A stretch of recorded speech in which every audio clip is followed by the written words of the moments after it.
Halo, nama saya Vanessa Priska Sutanto. Halo, nama saya Randy Siami. Hai, nama saya Richard Taslim. Halo, nama saya Santika Sabti Nuryanti. Halo, nama saya Vanessa Dianto. Dan pada hari ini, kelompok kami akan membahas tentang mekanika kuantum. Jadi pertama-tama kita akan masuk ke penjelasan mengenai mekanika kuantum. Yang kedua, kita akan masuk ke sejarah mekanika kuantum. Yang ketiga, kita akan masuk ke teori mekanika kuantum. Yang keempat, kita akan membahas rumus-rumus mekanika kuantum. Yang kelima, kita akan masuk ke aplikasi mekanika kuantum. Dan yang terakhir, kita akan menutup presentasi ini. Kita langsung saja masuk ke penjelasan mengenai mekanika kuantum. Jadi, mekanika kuantum adalah cabang dasar fisika yang digunakan untuk menjelaskan sistem atom dan subatom. Konsep mekanika kuantum digunakan untuk menggantikan mekanika klasik. Mekanika kuantum berada dalam superposisi kuantum sehingga tidak bersesuaian dengan fisika klasik. Mekanika kuantum digunakan untuk menyusun kerangka acuan matematika untuk fisika atom, fisika molekuler, kimia komputasi, kimia kuantum, fisika partikel, dan fisika nuklir. Konsep utama yang dikemukakan dalam mekanika kuantum adalah teori medan kuantum dan fisika kuantum dan relativitas umum. Pernyataan umum dari mekanika kuantum adalah bahwa energi itu tidak berkesinambungan tetapi tersusun dalam paket atau kuanta yang diskrit. Menjelang akhir abad ke-19, banyak perkembangan yang terjadi pada dunia fisika. Setelah ditemukannya teori mekanika Newton dan termodinamika, ditemukan pula teori tentang cahaya sebagai gelombang yang dikembangkan oleh Augustin Jean Fresnel, teori gelombang elektromagnet oleh James Clerk Maxwell, dan percobaan Heinrich Hertz tentang emisi gelombang elektromagnet oleh osilator muatan-muatan listrik. Dengan hal-hal tersebut, fisika berhasil menjelaskan berbagai macam fenomena yang terjadi di dunia. Ketiga teori tersebut kemudian dikenal sebagai fisika klasik. Namun, pada akhir abad 19, teori-teori klasik tersebut tidak dapat digunakan untuk memberi penjelasan yang memuaskan bagi sejumlah fenomena interaksi radiasi materi.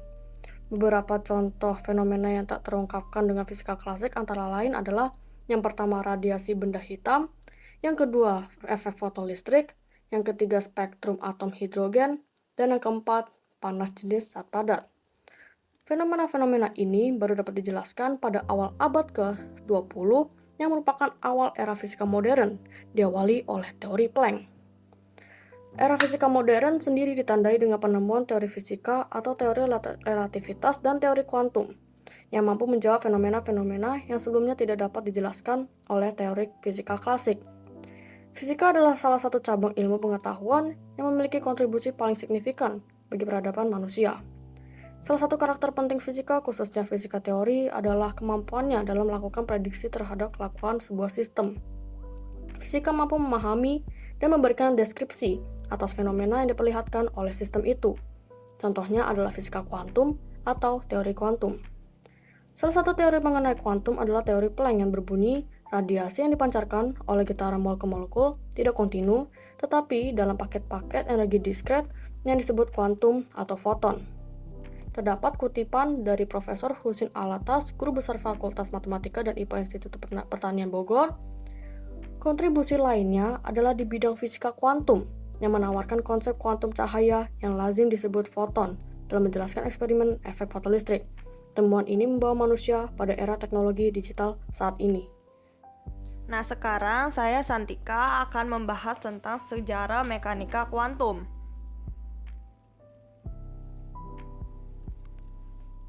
Tahun 1871, Panggung Ilmu Pengetahuan menampilkan kuliah inaugurasi James Clerk Maxwell di Universitas Cambridge. Maxwell menyatakan optimismenya bahwa dalam waktu dekat semua konstanta fisika akan tereliminasi. Optimisme ini mewakili pandangan mayoritas ilmuwan saat itu. Alasannya, mekanika klasik dan elektrodinamika telah memicu revolusi industri dan persamaan mendasarnya dipandang mampu menggambarkan semua fenomena fisis. Para ilmuwan yakin bahwa the ultimate theory telah didapatkan. Namun, panggung ilmu dan keyakinan di atas digoyangkan oleh elemen panas kompor yang memberikan fenomena pancaran atau radiasi benda hitam. Perhitungan ahli fisika menghasilkan bencana ultraviolet. Lantaran radiasi ultraviolet dan sinar X akan membutakan mata yang melihat elemen tersebut. Namun, prediksi klasik atas spektrum radiasi tersebut tidak benar, sebab kenyataannya tidak demikian. Tahun 1900, Max Planck menulis makalah mengenai persamaan spektrum radiasi tersebut. Perumusannya mengandung asumsi yang aneh. Energi yang terpancar hanya dapat berada dalam bongkahan dan bernilai tertentu. Energi terpaket inilah yang disebut kuanta atau jamaknya kuantum. Keanehannya, di dalam teori elektrodinamika klasik, cahaya bisa mempunyai spektrum atau energi kontinu, yakni frekuensi atau energi berapa saja. Asumsi aneh ini kemudian terbukti berhasil. Pada 1905, Einstein menggunakan ide ini satu langkah lebih maju. Dengan asumsi bahwa radiasi hanya dapat menghantar energi dalam paket-paket yang disebut foton, Einstein menjelaskan efek fotolistrik yang terkait dengan proses dalam sel surya dan sensor citra dalam kamera digital. Secara sederhana, efek ini menyatakan bahwa seberkas cahaya meski dengan intensitas kecil yang dipancarkan pada pelat tipis mampu menghasilkan arus listrik. Sebaliknya, cahaya tertentu lainnya yang dikenakan pada pelat yang sama tidak mampu menghasilkan arus listrik meski intensitasnya sangat besar. Keberhasilan gagasan Planck ini menandai babak baru fisika yang disebut fisika kuantum. Kejadian besar lain terjadi tahun 1911. Menurut Ernest Rutherford, atom terdiri atas elektron-elektron yang mengitari inti bermuatan positif, seperti sistem tata surya. Di sisi lain, elektrodinamika klasik menyebutkan bahwa elektron yang mengitari inti akan memancarkan energinya secara kontinu dan akan bergerak spiral menuju inti dalam waktu sepertriliun detik. Namun, hidrogen diketahui dalam keadaan stabil. Penyimpangan ini memberikan kegagalan kuantitatif paling buruk dalam sejarah fisika karena memberi underprediksi atas waktu hidup hidrogen sampai 40 orde. Pada tahun 1913, Niels Bohr atas Denmark yang datang ke Universitas Manchester, Inggris untuk bekerja dengan Rutherford berhasil menjelaskan fenomena atom hidrogen. Bohr juga menggunakan ide kuanta dan mempostulatkan bahwa elektron hanya dapat mempunyai momentum sudut tertentu dan terkurung dalam orbit tertentu pula. Elektron hanya memancarkan energi jika melompat ke orbit yang lebih rendah. Karena elektron dalam lintasan terdalam tidak mempunyai orbit lebih rendah, elektron membentuk atom stabil. Teori Bohr juga mampu menjelaskan banyak spektrum garis hidrogen dan atom helium. Setelah kembali ke Copenhagen, Bohr menerima surat dari Rutherford yang meminta Bohr mempublikasikan teorinya. Bohr kurang percaya diri dan membalas surat tersebut sambil menyebutkan bahwa tidak akan ada orang yang percaya pada dirinya, kecuali ia dapat menjelaskan spektrum semua atom. Rutherford pun membalas, "Bohr, kamu telah menerangkan hidrogen dan helium, selebihnya orang akan percaya sisanya." Ide kuanta sukses secara gemilang, namun asumsinya tampak sebagai kaidah ad hoc, tanpa prinsip yang menuntunnya. Tahun 1923, Louis de Broglie di dalam disertasinya mengajukan hipotesis elektron dan partikel lainnya berperilaku seperti gelombang berdiri. Gelombang tersebut, seperti getaran tali gitar, dapat terjadi hanya dengan frekuensi tertentu. Ide yang juga tampak tak wajar sampai Dewan Penguji keluar ruangan untuk berdiskusi terlebih dahulu. Einstein, ketika diminta pandangannya, memberi opini yang mendukung dan tesis tersebut akhirnya diterima. Pada 1925, Erwin Schrödinger setelah memberi kuliah mengenai pekerjaan de Broglie di Zurich, merumuskan persamaan gelombang bagi gejala kuantum tersebut. Persamaan tersebut menjadi kunci utama fisika modern. Perumusan ekuivalen dalam bentuk matriks diperoleh oleh Werner Heisenberg pada saat yang hampir bersamaan. Dengan landasan matematis yang kokoh ini, teori kuantum membuat kemajuan yang mencengangkan. Dalam waktu singkat, para fisikawan berhasil menjelaskan sejumlah pengukuran termasuk spektrum dari atom kompleks dan sifat-sifat reaksi kimia.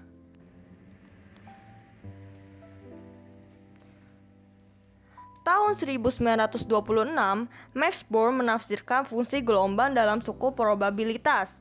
Ketika seseorang melakukan pengukuran lokasi elektron, probabilitas mendapatkannya di setiap posisi bergantung pada fungsi gelombang di sana. Interpretasi ini mengusulkan bahwa keacakan merupakan karakteristik atau sifat fundamental alam. Tahun 1927, Heisenberg merumuskan keacakan ini secara matematis dan dikenal dengan prinsip ketidakpastian. Prinsip ini mengatakan bahwa kuantitas fisik akan muncul berpasangan, misalnya momentum, posisi, dan tidak dapat diketahui secara tepat dalam waktu bersamaan. Einstein sangat tidak senang dengan keacakan tersebut dan membuat pernyataan, "Aku tidak dapat mempercayai bahwa Tuhan sedang bermain dadu." Schrödinger juga demikian, dia bahkan mengajukan teka-teki yang sulit dijelaskan, bahkan sampai saat ini. Bila objek mikroskopis seperti atom dapat sebagai superposisi atau jumlah keadaan yang berbeda, demikian pula objek makro karena ia terbuat dari atom-atom. Sebagai ilustrasi, ia mengajukan Gedanken eksperimen. Kotak berisi atom radioaktif dan seekor kucing yang akan mati jika atom radioaktif meluruh. Karena atom radioaktif merupakan jumlah dari keadaan meluruh dan tidak meluruh, maka akan menghasilkan kucing dalam dua keadaan, yaitu mati dan hidup dalam waktu yang bersamaan. Inilah paradoks kucing Schrödinger, salah satu isu klasik di dalam metafisika kuantum. Di tengah perdebatan mengenai kuantum dan interpretasinya, P.E.M. Dirac mengemukakan teori kuantum relativistis untuk elektron. Teori yang merupakan perkawinan dua konsep fisika non-klasik relativitas khusus dan kuantum ini memprediksikan partikel baru kembaran elektron yang disebut positron. Dikatakan kembaran lantaran massa dan spin partikel ini sama dengan elektron, tetapi muatan listriknya berlawanan.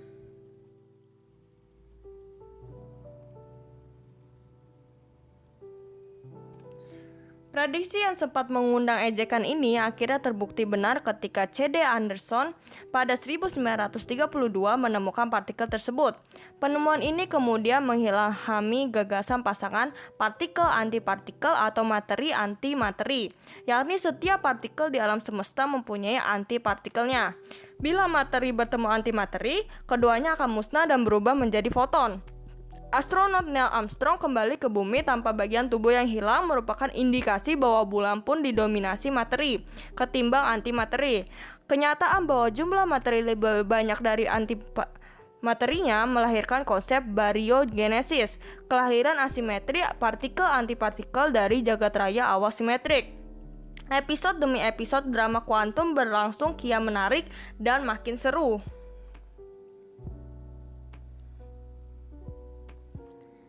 Fenomena kuantum superfluida ditemukan pada tahun 1938. 7 tahun kemudian dunia dikejutkan oleh hasil proyek kuantum, yakni bom atom yang meluluhlantakkan Nagasaki dan Hiroshima, Jepang. Tahun 1947 transistor ditemukan.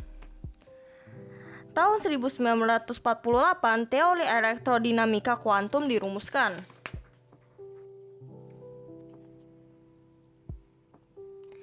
Teori medan Gauss non-komut yang membuka jalan bagi pengejaran impian Einstein berupa penyatuan atau unifikasi 4 gaya fundamental alam semesta dirumuskan tahun 1954.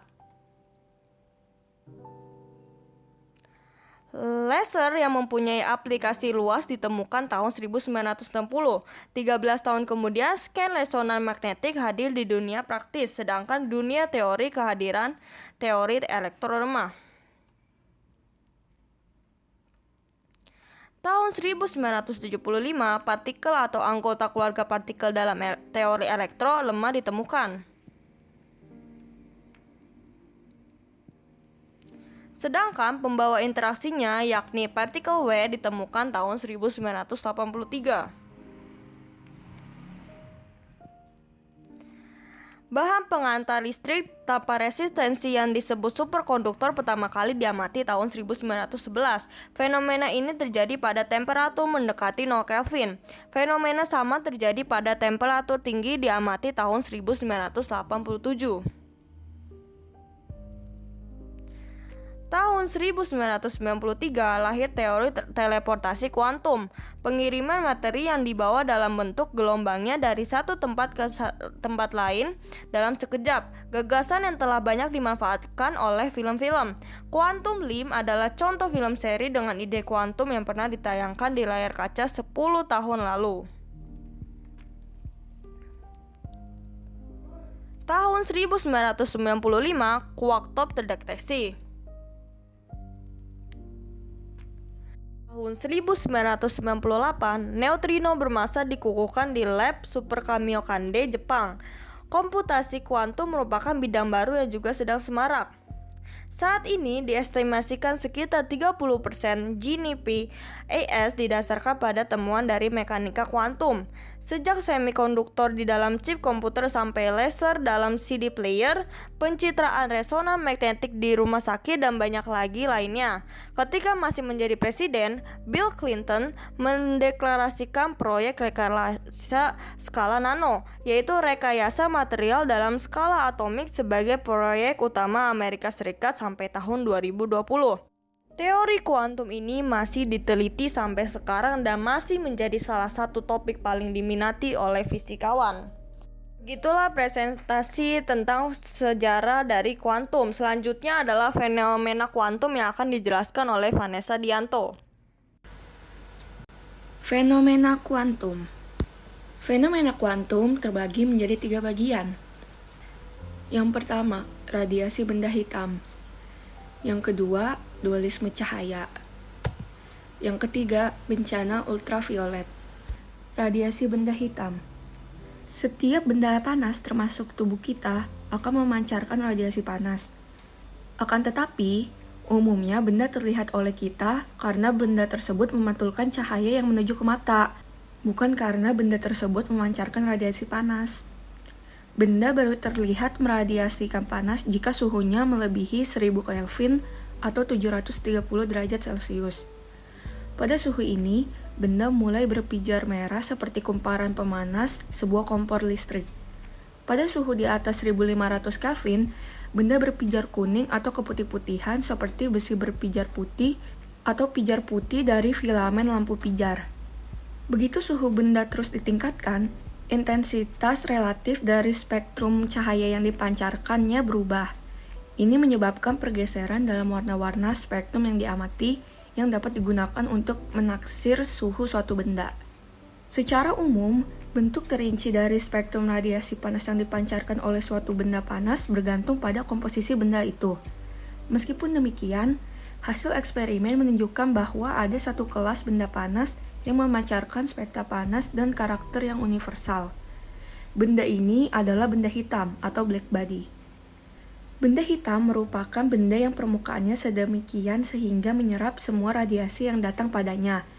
Tidak ada radiasi yang dipantulkan keluar dari benda hitam. Dari pengamatan yang diperoleh bahwa semua benda hitam pada suhu yang sama memancarkan radiasi dengan spektrum yang sama, sifat-sifat universal dari radiasi yang dipancarkan oleh benda hitam ini menarik untuk dijelaskan secara teoritis. Seperti yang saya jelaskan barusan, bahwa radiasi benda hitam ini menarik dijelaskan secara teoritis, terdapat 4 teori tentang radiasi benda hitam. Sebenarnya, mungkin teori tentang radiasi benda hitam di dunia ini sangat banyak.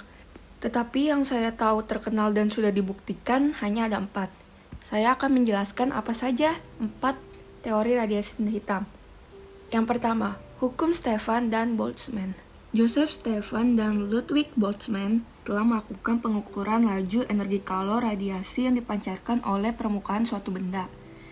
Hasil yang didapatkan selanjutnya dikenal sebagai dengan hukum Stefan-Boltzmann yang berbunyi, energi yang dipancarkan oleh suatu permukaan benda dalam bentuk radiasi kalor persatuan waktu sebanding dengan luas permukaan dan sebanding dengan 4 suhu mutlak permukaan itu. Kedua, hukum pergeseran Wien.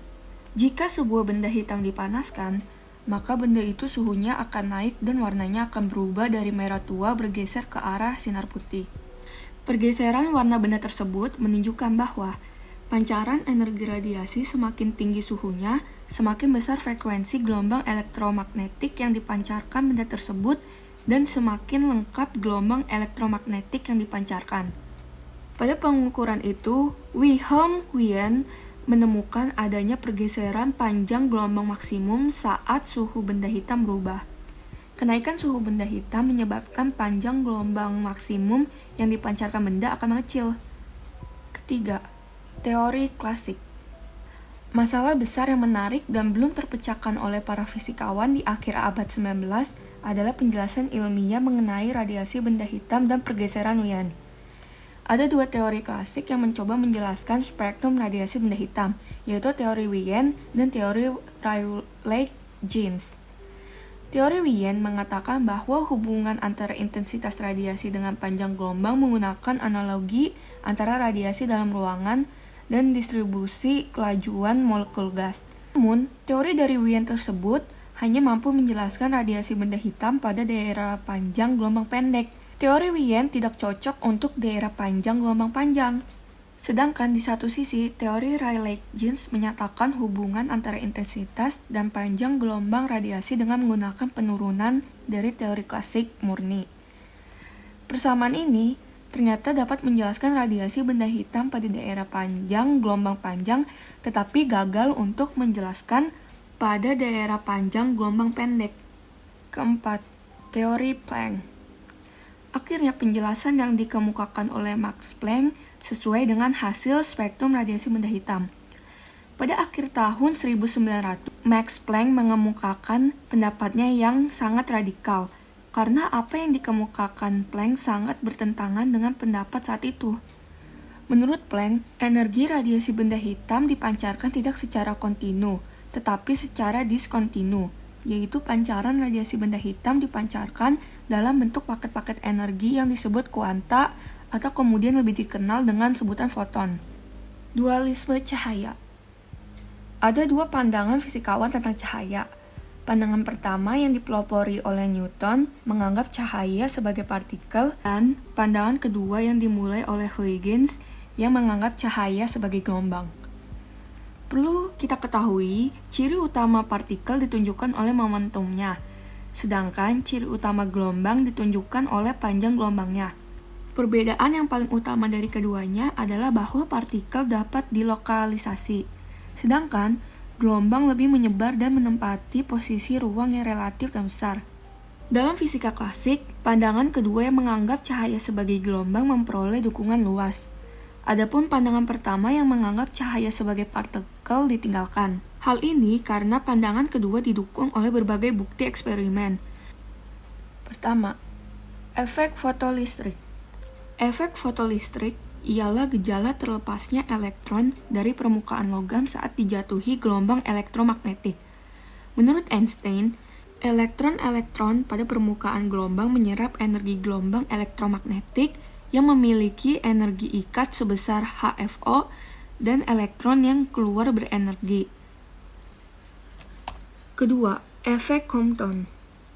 Efek Compton ditemukan oleh Arthur Holly Compton pada tahun 1923. Menurut teori kuantum cahaya, foton berlaku sebagai partikel, hanya foton tidak memiliki massa diam. Jika pendapat ini benar, maka berdasarkan peristiwa efek fotolistrik yang dikemukakan oleh Einstein, Arthur Holly Compton pada tahun 1923 telah mengamati gejala-gejala tumbukan antara foton yang berasal dari sinar X dengan menggunakan hukum kekekalan momentum dan kekekalan energi Compton, berhasil menunjukkan bahwa perubahan panjang gelombang foton terhambur dengan panjang gelombang semula. 3. Dualisme gelombang partikel.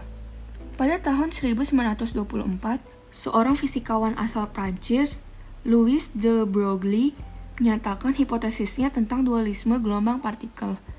Menurut de Broglie, semua partikel juga memiliki sifat seperti gelombang. 4. Prinsip ketidakpastian Heisenberg. Dualisme gelombang partikel yang diteorikan oleh de Broglie telah diterima karena didukung oleh hasil eksperimen difraksi elektron oleh G. P. Thomson. Dualisme gelombang partikel ini kemudian mengilhami Heisenberg. Ciri utama gelombang ditunjukkan oleh panjang gelombangnya, sedangkan ciri utama partikel ditunjukkan oleh momentumnya. Dapatkah kita mengukur posisi partikel dan menentukan momentum partikel secara diteliti pada saat bersamaan? Dari percobaan difraksi elektron, Heisenberg berhasil menurunkan hubungan ketidakpastian elektron dengan ketidakpastian momentum. 5. Produksi sinar X. Satu lagi peristiwa yang berkaitan dengan kuantisasi radiasi elektromagnetik ditemukan dalam produksi sinar X. Jika dalam efek fotolistrik, radiasi EM yang mengenai target logam menyebabkan elektron terpancar dari permukaan target logam, dalam tabung sinar X berlaku kebalikannya, yaitu elektron-elektron mengenai target logam justru menyebabkan terpancarnya radiasi EM. Filamen dipanaskan dengan mengalirkan arus listrik sampai filamen berpijar dan terbentuk awan-awan elektron di sekitar filamen tersebut yang siap untuk meninggalkan filamen menuju anode target atau logam function. Bencana ultra ungu atau dalam bahasa Inggris ultraviolet catastrophe yang disebut juga dengan bencana Rayleigh-Jeans adalah peramalan klasik yang dibuat pada akhir abad ke-19. Ramalan tersebut menyebutkan bahwa benda hitam ideal pada kesetimbangan termal akan memancarkan radiasi dengan daya tak hingga. Ramalan bencana ultraviolet merupakan salah satu ramalan paling dahsyat yang mampu mengubah dunia jika ramalan tersebut terbukti benar. Walaupun ramalan ini terbukti salah berdasarkan pengamatan, ramalan ini merupakan tanda-tanda awal adanya masalah dari fisika klasik. Pada tahun 1900-an, dua orang fisikawan Inggris bernama Lord Rayleigh dan Sir James Jeans melakukan eksperimen radiasi benda hitam berdasarkan teori distribusi Maxwell-Boltzmann tentang distribusi kecepatan molekul gas yang dipanaskan dalam tanah tertutup dan kurva intensitas radiasi benda hitam Heinrich-Rubens. Ramalan ini disebut dengan bencana ultra ungu karena radiasi ultra ungu memiliki frekuensi tertinggi dari semua radiasi yang dikenal pada saat itu. Pada saat itu sinar X dan sinar gamma belum ditemukan. Bencana ultra ungu kadang disingkat menjadi bencana ungu. Sejak munculnya istilah ini, istilah yang sama digunakan untuk sifat yang mirip. Misalnya, dalam elektrodinamika kuantum atau yang kita sebut dengan divergensi ultra ungu. Pada tahun 1905, Lord Rayleigh dan Sir James Jeans berhasil menurunkan persamaan densitas energi radiasi benda hitam persatuan frekuensi sebagai tersebut. Pada persamaan di atas, terlihat bahwa semakin besar frekuensi radiasi benda hitam, maka semakin besar pula daya radiasi benda hitam yang dipancarkan. Begitupun sebaliknya, semakin kecil frekuensi radiasi benda hitam, maka semakin kecil radiasi benda hitam yang dipancarkan. Hukum ini kita kenal sebagai hukum Rayleigh-Jeans. Hebatnya, dengan persamaan ini kita dapat meramalkan berapa daya energi radiasi benda hitam yang dipancarkan oleh benda hitam hanya dengan mengetahui frekuensinya, baik frekuensi rendah maupun frekuensi tinggi. Masalah pun terjadi. Jika hukum Rayleigh-Jeans ini benar, maka untuk frekuensi tinggi, kita dapat meramalkan bahwa daya energi yang dipancarkan oleh benda hitam akan sangat besar sekali, bahkan mendekati tak terhingga. Ramalan ini pertama kali diperkenalkan oleh seorang fisikawan Austria bernama Paul Ehrenfest pada tahun 1911. Lantas, mengapa Ehrenfest menyebut ramalan ini sebagai bencana ultraviolet? Seperti yang saya jelaskan tadi, pada saat itu, cahaya yang memiliki frekuensi paling tinggi hanyalah cahaya ultraviolet, sehingga ramalan tersebut disebut bencana ultraviolet. Dalam ramalan tersebut, Ehrenfest meramalkan bahwa bencana ultraviolet tidaklah main-main. Radiasi benda hitam pada frekuensi yang tinggi dapat membakar segala apapun yang ada di sekitarnya, bahkan dapat membakar manusia. Bayangkan saja, ketika kita duduk di bawah teriknya matahari, radiasi cahaya ultraviolet mampu membakar tubuh kita sampai hangus karena daya radiasi yang dipancarkan tak terbatas. Atau saat kita duduk di dekat perapian, di dekat api unggun, atau bahkan di dekat secangkir kopi yang panas. Sekarang saya akan menjelaskan mengenai perumusan matematika dalam fisika kuantum. Seperti yang kita tahu bahwa pada akhir abad ke-19 ada beberapa fenomena yang tidak bisa dijelaskan oleh fisika klasik dan baru bisa dijelaskan oleh fisika modern. Dari beberapa fenomena tersebut, didapatkan beberapa hukum dan teori yang digunakan untuk memecahkan fenomena itu sendiri. Contohnya dari radiasi benda hitam, didapatkan hukum Stefan Boltzmann, hukum pergeseran Wien, hukum Rayleigh-Jeans, dan teori Planck. Kita langsung masuk ke hukum Stefan Boltzmann. Stefan mendapatkan secara eksperimen bahwa daya total persatuan luas yang dipancarkan pada semua frekuensi oleh suatu benda hitam panas adalah sebanding dengan pangkat 4 dari suhu mutlaknya. Sehingga persamaan empiris hukum Stefan ditulis dengan I total sama dengan sigma dikali T pangkat 4, dengan I total adalah intensitas atau daya persatuan luas radiasi pada permukaan benda hitam pada semua frekuensi, dengan satuan W per M kuadrat. Lalu T adalah suhu mutlak benda dengan satuan Kelvin. Dan sigma adalah tetapan Stefan Boltzmann dengan nilai 5,67 kali 10 pangkat minus 8 W per M kuadrat kali K pangkat minus 4. Untuk benda panas yang bukan benda hitam, tinggal diberi koefisien emisivitas atau E, sehingga I total sama dengan E dikali sigma kali T pangkat 4. Karena I total adalah P per A, maka P sama dengan E dikali sigma dikali A dikali T pangkat 4. Dengan P adalah daya radiasi dengan satuan watt, lalu A adalah luas permukaan benda dengan satuan M kuadrat, dan E adalah koefisien emisivitas. Yang selanjutnya adalah hukum pergeseran Wien. Pada tahun 1893, Wilhelm Wien mengusulkan suatu bentuk umum dari hukum distribusi benda hitam, atau J dalam fungsi F dan T, yang memberikan hubungan antara lambda maksimal dan T yang sesuai dengan hasil eksperimen.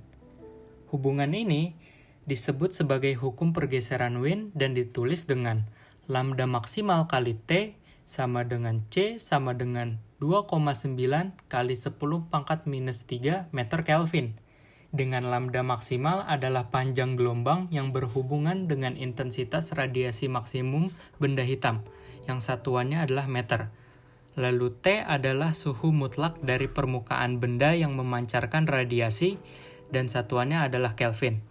Lalu C adalah tetapan pergeseran Wien dengan nilai 2,9 kali 10 pangkat minus 3 meter Kelvin.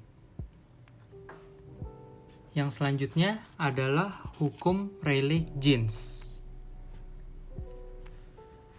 Lord Rayleigh dan Sir James Jeans ketika sedang membuktikan hukum pergeseran Wien dan hukum radiasi Wien mendapatkan bahwa energi penggetar rata-rata tidak bergantung pada panjang gelombang lambda, tetapi sama dengan K kali T.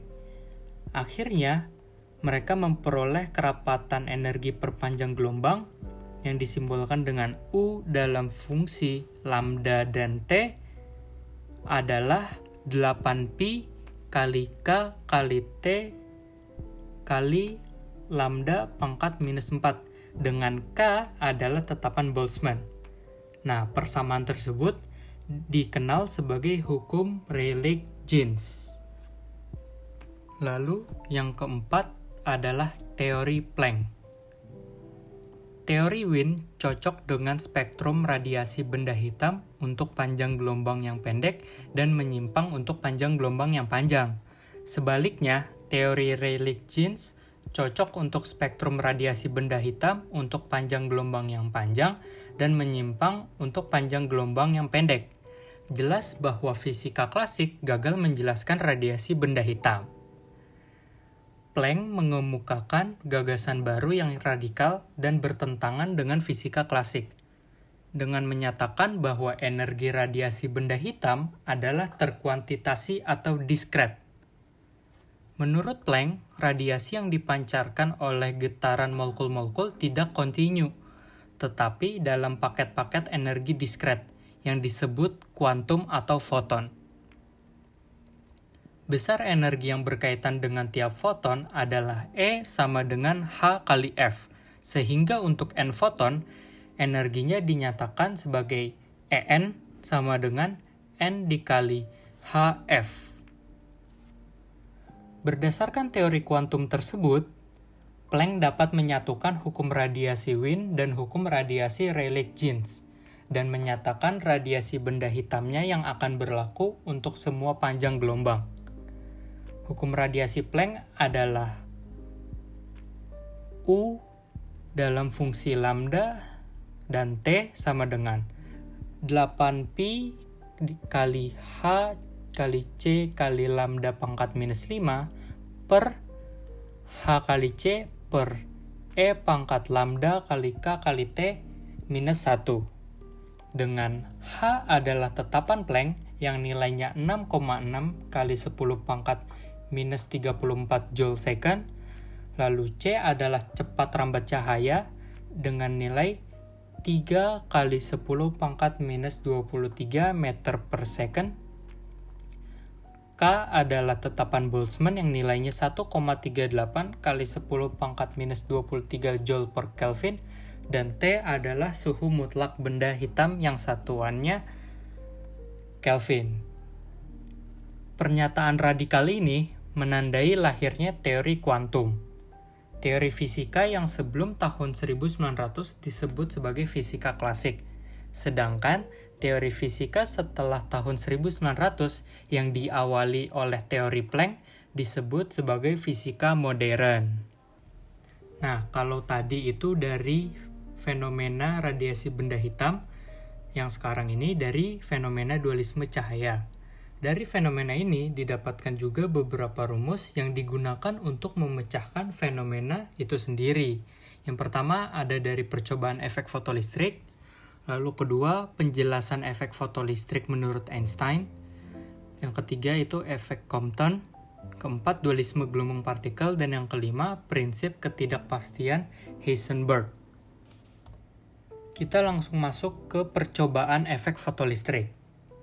Dari percobaan efek fotolistrik didapatkan bahwa hubungan antara energi kinetik maksimum yang dapat dicapai fotoelektron dengan potensial penghenti adalah EK maksimum sama dengan E dikali V0, dengan EK maksimum adalah energi kinetik maksimum yang dapat dicapai fotoelektron, dan satuannya adalah Joule.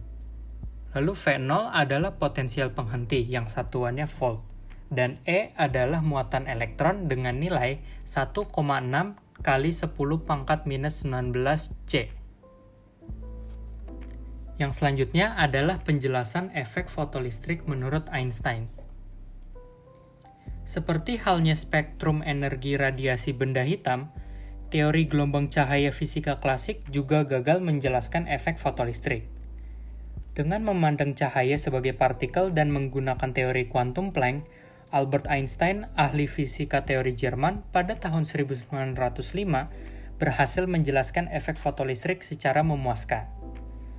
Einstein menerima hadiah Nobel pada tahun 1921 karena penjelasannya tentang efek fotolistrik.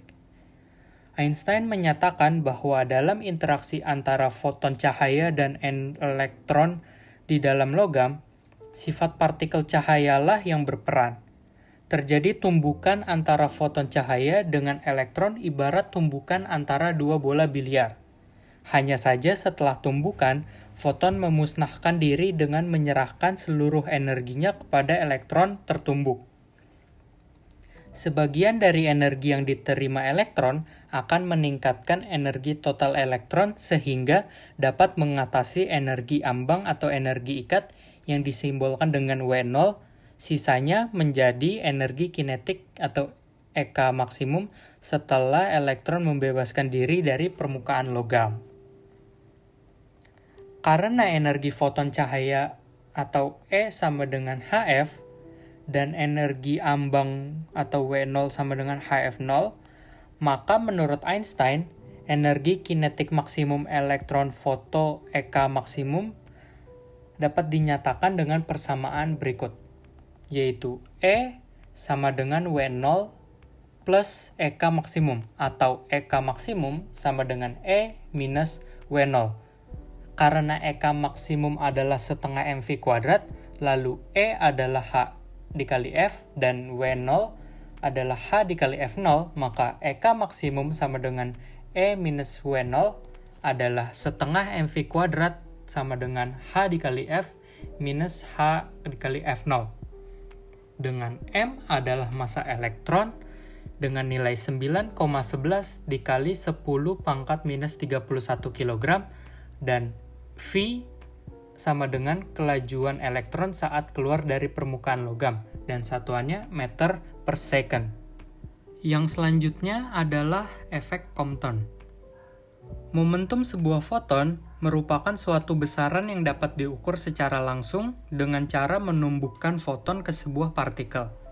Berdasarkan hal ini, pada tahun 1923, Arthur H. Compton melakukan percobaan dengan menumbuhkan sebuah foton pada sebuah elektron. Tumbukan antara foton sinar X dan elektron adalah tumbukan elastis, sehingga dengan menggunakan kekekalan energi dan hukum kekekalan momentum, Compton berhasil menemukan rumus beda antara panjang gelombang foton sinar X sesudah tumbukan dan sebelum tumbukan, yaitu delta lambda sama dengan lambda aksen minus lambda sama dengan H per mc dikali dalam kurung 1 minus cos theta. Dengan delta lambda adalah beda panjang gelombang foton sesudah dan sebelum tumbukan dengan satuan meter, lalu lambda aksen adalah panjang gelombang foton sesudah tumbukan dengan satuan meter, lalu lambda adalah panjang gelombang foton sebelum tumbukan dengan satuan meter, lalu H adalah tetapan Planck dengan nilai 6,63 kali 10 pangkat minus 34 joule second, lalu C adalah cepat rambat cahaya dalam vakum, yaitu 3 kali 10 pangkat 8 meter per second, dan theta adalah sudut penyimpangan foton terhadap arah semula dengan satuan derajat. Yang keempat adalah dualisme gelombang partikel. Perdebatan tentang apakah cahaya merupakan gelombang atau partikel akhirnya dapat diselesaikan dengan menganggap bahwa cahaya memiliki sifat dualisme, yaitu dalam peristiwa tertentu cahaya bersifat sebagai gelombang, misalnya pada peristiwa difraksi dan interferensi cahaya, dan pada peristiwa lain cahaya bersifat sebagai partikel, misalnya pada efek fotolistrik dan hamburan Compton. Dengan memerhatikan sifat dualisme cahaya ini, Louis de Broglie berpikir misalnya elektron sangat dikenal fisikawan sebagai partikel karena elektron bermassa, apakah partikel elektron juga dapat bersifat sebagai gelombang? Momentum partikel yang bergerak dengan kecepatan v dinyatakan oleh P sama dengan M dikali V, sehingga jika partikel seperti elektron mungkin bersifat gelombang, maka panjang gelombang partikel menurut de Broglie adalah lambda sama dengan H per P. Lalu karena P sama dengan M dikali V, maka lambda sama dengan H per M dikali V.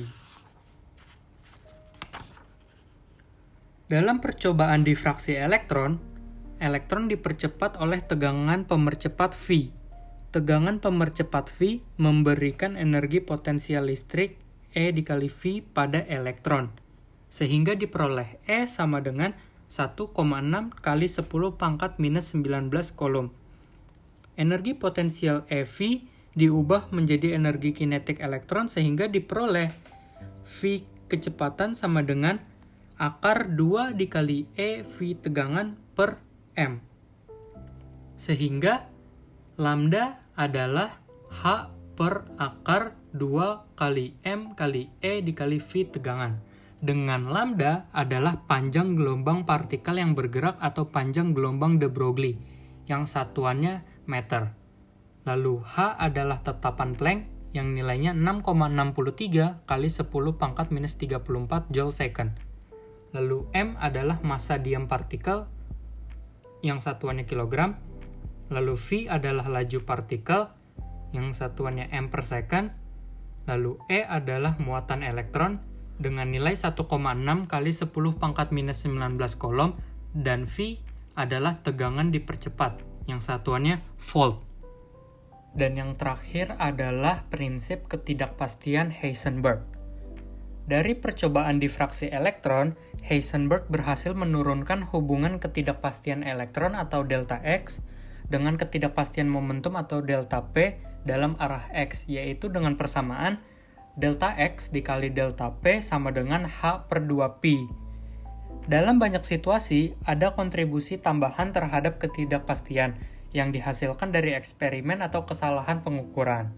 Dengan demikian, persamaan tersebut memberikan batas paling rendah dari hasil kali delta X dan delta P, dan persamaan dapat ditulis yaitu delta X dikali delta P lebih besar sama dengan dari H/2pi. Persamaan tersebut yang dikenal sebagai prinsip ketidakpastian Heisenberg, dan dapat juga dinyatakan dengan kalimat yaitu tidak mungkin kita mengetahui posisi partikel secara teliti dan momentum partikel secara teliti pada saat yang bersamaan.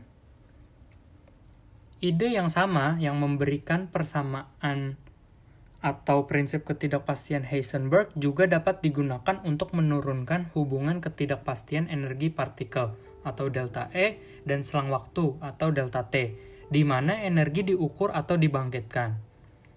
Prinsip ketidakpastian energi waktu Heisenberg dinyatakan oleh persamaan, yaitu delta E dikali delta T lebih besar sama dengan dari H/2pi. Dan sekarang kita akan membahas tentang apa sih itu aplikasi mekanika kuantum. Nah, jadi seperti yang bisa dilihat pada slide, terdapat 4 contoh aplikasi mekanika kuantum. Nah, yang pertama adalah, siapa sih yang nggak tahu tuh gambar apa? Yang pastinya itu adalah gambar laser. Seiring perkembangan teknologi dan informasi, berbagai disiplin ilmu kini sudah diterapkan untuk membantu kehidupan manusia. Contoh penerapan fisika kuantum dalam kehidupan sehari-hari adalah laser. Laser merupakan suatu alat yang dijumpai di setiap CD player. Ketika sekumpulan atom atau molekul menjadi panas, mereka menyerap energi, dan elektron di dalamnya akan diangkat ke tingkat energi yang lebih tinggi. Apabila dibiarkan dingin, elektron-elektron itu akan meloncat kembali ke tingkat energi yang lebih rendah, dengan memancarkan cahaya secara acak-acak yang menghasilkan kurva radiasi benda hitam. Tetapi, jika radiasi lemah dengan energi yang tepat, efeknya adalah elektron-elektron dalam setiap atom akan pindah ke tingkat keadaan tereksitasi. Sekarang, ketika mereka kembali ke bawah dari tingkat tereksitasi, ini mereka akan memancarkan sebuah foton dengan besar energi yang sama. Bermiliar-miliar foton yang bergerak bersamaan, inilah yang membentuk pancaran berintensitas tinggi dari cahaya monokromatis, sebuah penguatan cahaya dengan pancaran terstimulasi dari radiasi atau yang disebut dengan light amplification by stimulated emission of radiation, disingkat menjadi laser. Nah, itu adalah cara kerjanya laser. Yang kedua adalah, bingung kan nih gambar apa? Ini adalah salah satu bahan dari superkonduktor. Superkonduktor adalah suatu material yang tidak memiliki hambatan di bawah suatu nilai suhu tertentu. Suatu superkonduktor dapat saja berupa suatu konduktor, semikonduktor, ataupun juga suatu insulator. Bagi yang nggak tahu konduktor atau insulator itu apaan, konduktor itu adalah benda yang dapat menghantarkan panas ataupun juga listrik. Kalau insulator adalah benda yang kurang bisa menghantarkan. Oke. Suhu di mana terjadi perubahan sifat konduktivitas menjadi superkonduktor disebut dengan temperatur kritis. Dengan berlalunya waktu, ditemukan juga superkonduktor lainnya. Contohnya merkuri dan karbon. Superkonduktor kini telah banyak digunakan dalam berbagai bidang.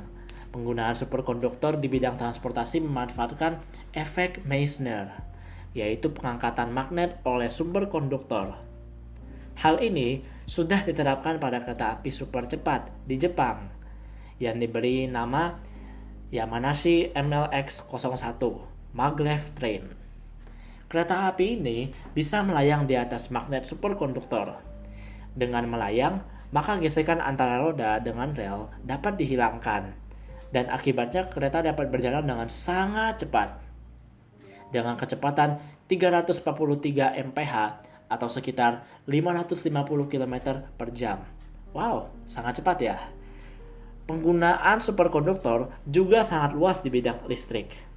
Yaitu contohnya adalah generator yang dibuat dari superkonduktor memiliki efisiensi yang lebih besar dan ukurannya jauh lebih kecil dibandingkan dengan generator yang menggunakan kawat tembaga. Penggunaan kabel superkonduktor dengan pendingin nitrogen juga dapat menggantikan kabel listrik bawah tanah yang terbuat dari tembaga. Dengan menggunakan kabel superkonduktor, arus yang dapat ditransmisikan akan jauh meningkat. 250 pon kabel superkonduktor dapat menggantikan 18.000 pon kabel tembaga. Perbandingannya memang sangat jauh. Oleh karena itu, superkonduktor ini benar-benar material yang sangat efisien. Tidak hanya itu, superkonduktor juga bisa dipakai di bidang komputer. Superkonduktor ini juga digunakan untuk membuat suatu superkomputer dengan kemampuan berhitung yang sangat fantastis. Dan yang terakhir, juga bisa digunakan di bidang militer. Digunakan untuk mendeteksi kapal selam dan ranjau laut. Wow, benar-benar sangat keren ya superkonduktor ini. Lalu, tidak hanya itu superkonduktor yang keren, ada juga yang keren, yaitu yang ketiga ini. Bisa dilihat pada layar, itu adalah warna-warna pelangi. Lalu apa hubungannya dengan aplikasi mekanika kuantum? Di sini yang saya akan bahas itu adalah quantum dot. Nah, tidak pernah dengar kan? Quantum dot merupakan partikel semikonduktor yang berukuran beberapa nanometer. Memiliki sifat optik dan elektronik yang berbeda dari partikel yang lebih besar berhubungan dengan mekanika kuantum. Quantum dot ini juga biasanya disingkat dengan tulisan QDS.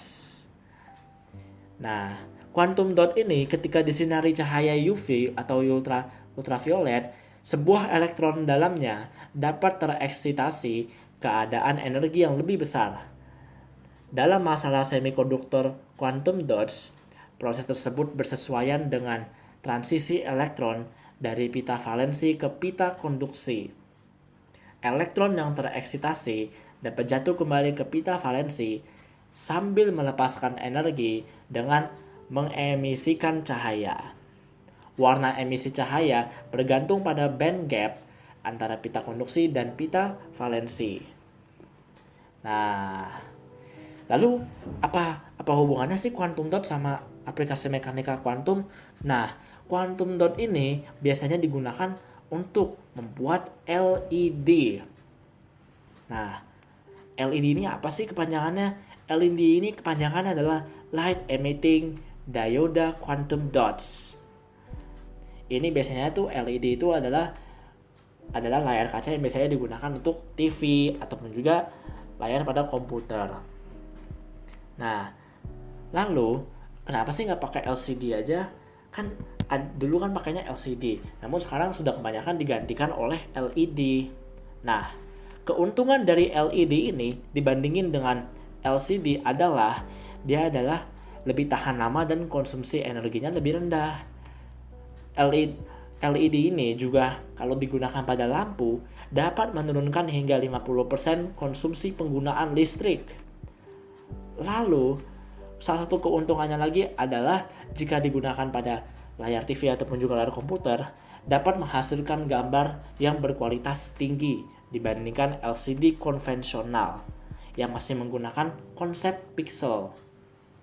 Setiap pixel mengandung 3 subpixel yang berkaitan dengan warna merah, biru, dan hijau. Nah, Jadi karena dia mengandung pixel, jadi subpixelnya tidak murni yang dapat mempengaruhi kualitas gambar. Dan lalu ketidakuntungannya menggunakan LCD juga, dia juga dapat memblok pixel, warna pixel yang hitam dapat memblok pixel yang lainnya sehingga boros energinya. Quantum dot ini nggak cuma dipakai buat yang tadi, juga dapat digunakan untuk tujuan biologis. Dapat diset untuk sembarang spektrum emisi agar bisa digunakan untuk menandai dan pengamatan berbagai proses biologi yang dapat digunakan untuk monitoring sel kanker dan memberikan pemahaman mengenai evolusi dari sel kanker. Kedepannya, quantum dot ini juga memungkinkan dapat dilengkapi dengan obat tumor untuk memberikan diagnosa dan treatment kanker. Nah, jadi tuh walaupun kedengarannya sangat membingungkan, quantum dot ini benar-benar sangat-sangat penting dalam kehidupan kita ya. Dan yang terakhir, kita ada semikonduktor. Nah, semikonduktor ini juga sama seperti superkonduktor. Dia adalah bahan material. Semikonduktor ini adalah sebuah bahan dengan konduktivitas listrik yang berada di antara isolator listrik dan konduktor listrik. Nah, bingung kan? Bahan semikonduktor terdiri dari 4 elektron valensi. Jenis bahan semikonduktor yang umum digunakan ialah karbon, germanium, dan silikon. Bahan semikonduktor terbagi menjadi 2 tipe. Yang pertama ada tipe P dan yang kedua ada tipe N. Suatu semikonduktor bisa bersifat sebagai isolator listrik jika tidak diberi arus listrik dengan cara dan nilai besaran arus listrik tertentu. Namun, pada temperatur dan arus listrik serta tata cara dan persyaratan kerja tertentu, semikonduktor juga bisa berfungsi sebagai konduktor. Misalnya, sebagai penguat arus, penguat tegangan, dan penguat daya. Nah, semikonduktor yang paling umum itu digunakan dalam industri elektronik, yaitu silikon. Materi ini hadir dalam perangkat yang membentuk sirkuit terintegrasi, yang merupakan bagian dari kehidupan sehari-hari kita. Paduan germanium dan silikon digunakan dalam sirkuit terintegrasi berkecepatan tinggi untuk radar dan amplifier instrumen listrik, seperti gitar listrik. Contoh lain dari semikonduktor adalah gallium arsenide. Banyak digunakan dalam penguat sinyal, khususnya sinyal dengan penguatan tinggi dan tingkat kebisingan rendah. Nah, ini semua adalah contoh-contoh dari aplikasi mekanika kuantum. Terima kasih telah mendengarkan presentasi ini. Pertama-tama kami memohon maaf jika ada kata-kata yang kurang berkenan. Kami berharap presentasi ini bermanfaat bagi kita semua. Dan terima kasih. Selamat menonton.